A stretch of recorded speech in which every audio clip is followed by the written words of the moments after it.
திமுக 2 இட்லி எடுத்துட்டாப்ல, அதிமுக 2 தோசை எடுத்துட்டாப்ல, எல்லா ரெண்டையும் பிச்சு போட்டு ஒரு உப்புமா கிண்டிட்டாப்ல.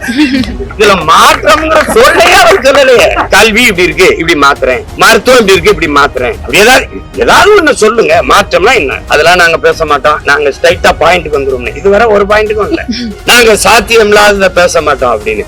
சாத்தியத்தை தான் பேசுவோம். எது சாத்தியம்? புதுசா சொல்லுங்க, புதுசா சொல்லுங்கன்னா என்னத்த சொல்றது எனக்கு புரியலையே. என்னப்பா இந்த விஷயம் எங்க போனாலும் கேள்வியா கேக்குறாரு. இவர் வந்தா என்ன செய்வாருன்னு கேட்டதுக்கு 2 இடத்துல அதுக்கான விளக்கத்தை ஒண்ணு சொன்னோம். சாப்பிடறதுக்கு நல்ல சோறு, படிக்கிறதுக்கு நல்ல கல்வி, குடிக்கிறதுக்கு நல்ல குடிநீர், அவனை பாத்துக்கிறதுக்கு நல்ல மருத்துவ வசதி, வேணுங்கிற இடத்துக்கு போயிட்டு வர்றதுக்கு நல்ல போக்குவரத்து, அதுக்கான சாலை வசதி, பாதுகாப்பான ஒரு வாழ்க்கை, இதுதானே ஒரு மனுஷனுக்கு அடிப்படை தேவை. அதனாலதான் சொன்னோம், எது நடைக்கு சாத்தியமோ எது உண்மையோ அதை மட்டும் தான் சொல்லுவோம், அதை மட்டும் தான் செய்வோம். புதுசா சொல்லுங்க, புதுசா சொல்லுங்கன்னா என்னத்த சொல்றது எனக்கு புரியலையே. புதுசா என்னப்பா சொல்றது? செவ்வாய் கிரகத்துல ஐடி கம்பெனி கட்டப்படும், காத்துல கல்வீடு கட்டப்படும், அமெரிக்காவுக்கு ஒத்தடி பாதை போதப்படும், வீட்டுக்குள்ளே ஏரோப்ளேன் ஓட்டப்படும். இந்த மாதிரி அச்சு விடுவோமா?